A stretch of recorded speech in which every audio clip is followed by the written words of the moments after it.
Salut à tous, deuxième vidéo pour parler du Mac Pro d'Apple. Après celle où je vous expliquais comment j'ai économisé beaucoup d'argent en changeant moi-même tout ou presque à l'intérieur, plutôt que de payer le prix fort chez Apple, il est temps de faire un bilan puisque ça fait maintenant plus de 2 mois que je l'ai ce Mac Pro.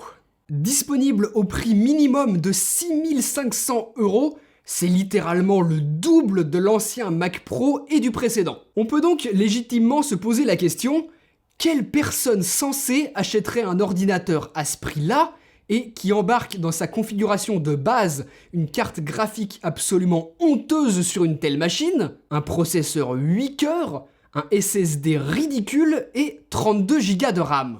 Ce qui explique en partie ce prix d'entrée élevé, c'est qu'Apple ne pouvait pas répéter l'échec qu'a été le précédent Mac Pro, celui en forme de poubelle, compliqué à upgrade et avec des problèmes de refroidissement. Il devait proposer une machine qui soit capable de satisfaire entièrement les photographes, les vidéastes, ceux qui font de la 3D, bref, tous les métiers créatifs autour de l'image, les programmeurs, les scientifiques, les musiciens, autant de métiers qui n'ont absolument pas les mêmes besoins en matériel. Pour ça, la carte mère de ce Mac Pro est totalement démesurée. Quel monteur vidéo a besoin de 8 ports PCI Express capables de s'adapter automatiquement en fonction du matériel branché? Ce qui rend ce Mac Pro inutilement trop cher pour les monteurs vidéo. Mais d'un autre côté, les musiciens qui travaillent sur Logic ou Ableton par exemple ont besoin d'énormément de ports PCI Express pour y brancher leurs interfaces audio ou leurs DSP. Donc pour eux, c'est parfait. Mais aucun musicien n'a besoin de la plus performante carte graphique à ce jour, spécialement développée par AMD pour Apple et qui déclasse même la Titan de Nvidia, et encore moins de l'Afterburner, uniquement pensée pour un certain type de montage vidéo. Vous comprenez ce que je veux vous dire par là? En faisant un seul ordinateur capable de correspondre aux besoins de tous ces métiers créatifs-là, oui, ce Mac Pro est génial, mais forcément des éléments sont inutiles pour certains, mais utiles à d'autres. Et on se retrouve à payer des choses incluses dans ce Mac Pro et dont on n'a pas forcément besoin. En configurant ce Mac Pro à l'achat avec les composants qui nous sont réellement utiles, eh bien on se retrouve inévitablement à un prix à 5 chiffres. Ce qui rend ce Mac Pro totalement inaccessible pour énormément de professionnels, mais qui sont des professionnels et qui en auraient bien besoin de ce Mac Pro. C'est mon cas. Pour nous qui aimons travailler sur macOS, qu'est-ce qui nous reste vraiment comme alternative? Un MacBook Pro?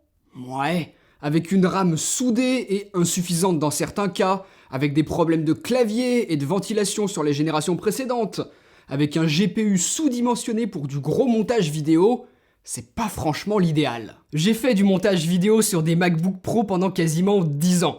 C'est d'excellentes machines, je dirais pas l'inverse, mais elles ont leurs limites. Par exemple, j'achèterais pas le nouveau MacBook Pro 16 pouces, même s'il a l'air très bien. Et un iMac alors?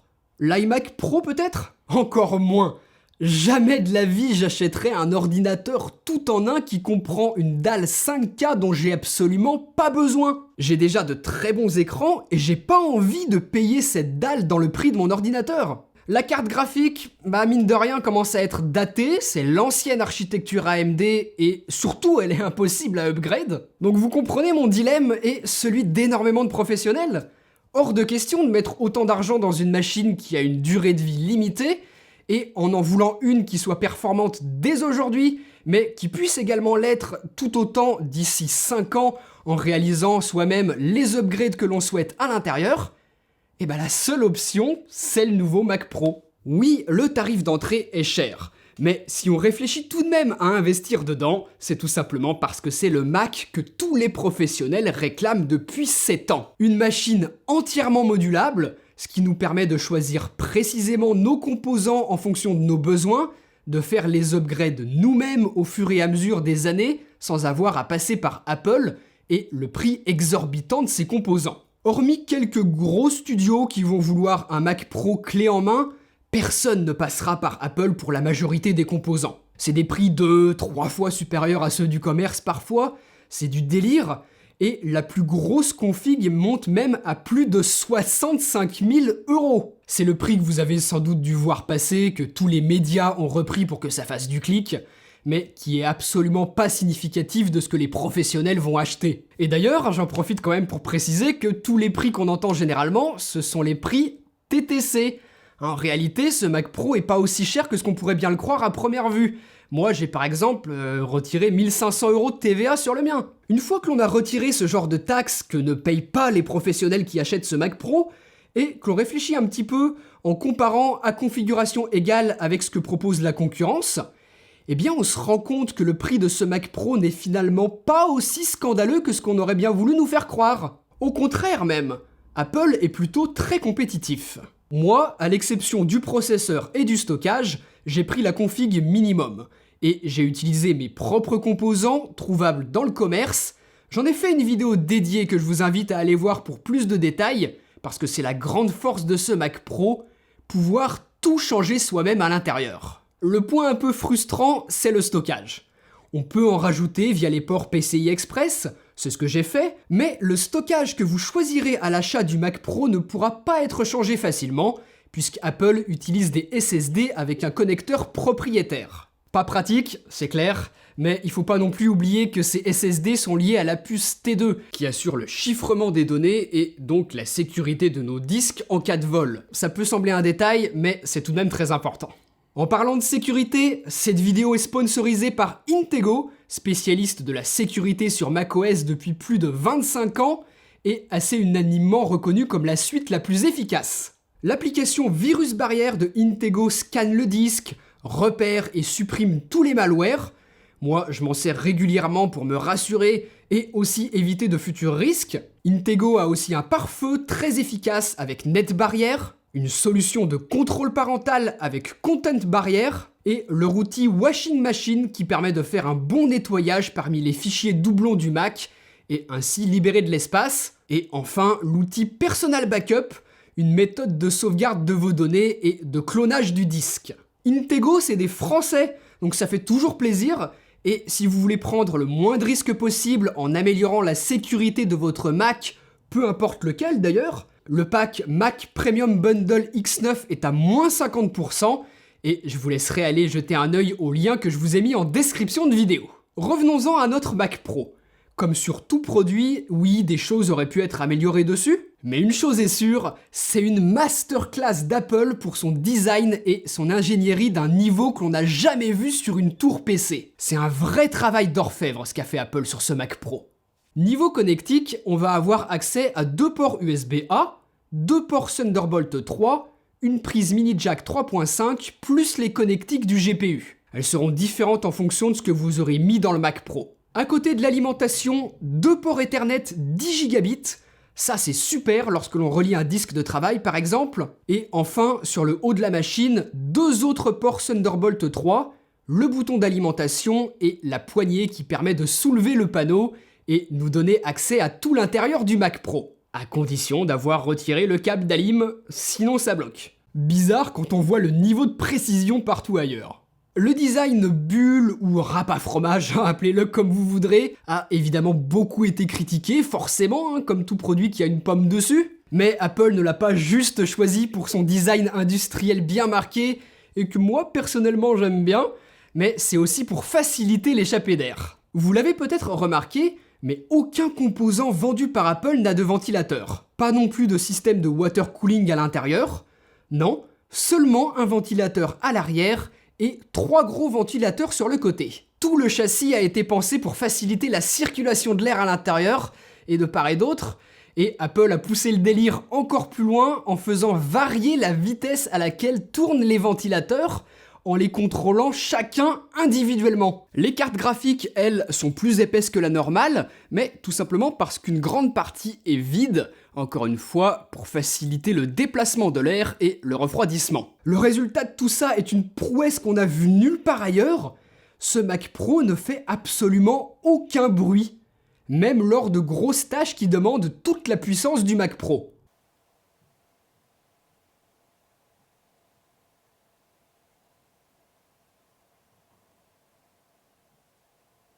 Ça peut vous sembler un détail à première vue, mais je vous assure que non. Et j'en sais quelque chose. Moi qui peux passer toute une journée à travailler avec un PC à côté et des ventilateurs qui soufflent, à la longue, c'est chiant, c'est fatigant. Par exemple, le PC que j'avais monté il y a maintenant presque 1 an, je suis obligé de l'éteindre lorsque j'enregistre de la voix dans la pièce. Vraiment pas pratique du tout. Là, pouvoir travailler dans un silence total, c'est génial. Et c'est aussi un gros avantage pour certains studios qui vont s'équiper de plusieurs Mac Pro avec des personnes qui travaillent toutes les unes à côté des autres. Avoir ce silence, c'est super. À l'intérieur, tout a été pensé pour être alimenté par les connecteurs à la carte mère. Aucun câble visible, c'est propre. Les vis s'enlèvent avec des tournevis standards et sont toutes facilement accessibles. Et même le verrou pour les ports PCI Express est stylé. Franchement, si j'étais un constructeur de PC, je prendrais des notes tellement Apple a fait fort. Même s'il faut avouer que oui, tout n'était pas forcément nécessaire, Apple aurait pu faire des économies en choisissant de faire un design moins innovant et en négligeant certains détails totalement secondaires, mais si tout n'était pas poussé à l'extrême, ce serait pas vraiment du Apple, même si ça aurait été préférable pour notre portefeuille, mais il faut bien avouer que le résultat est super stylé. Si vous pensez toujours que le prix d'entrée à 6 500 € est exorbitant, essayez d'estimer combien peut valoir un châssis aussi bien pensé dans les moindres détails, tout en aluminium et en métal avec même les pieds chromés, avec un système de refroidissement totalement silencieux qui n'a absolument aucun équivalent sur le marché. Rajoutez à ça une carte mère recto verso, ce qui est assez rare pour être mentionné, et qui doit bien coûter plus de 2000 € en me basant sur le prix d'une du commerce qui propose des fonctions similaires. Ça nous fait déjà un sacré tarif, et on n'a pas encore commencé à compter le Xeon, la carte graphique, la RAM, le stockage sécurisé par la puce T2, sans oublier macOS. Toujours, quoi qu'on en dise, la plateforme la plus stable pour tous ceux qui ont des métiers créatifs.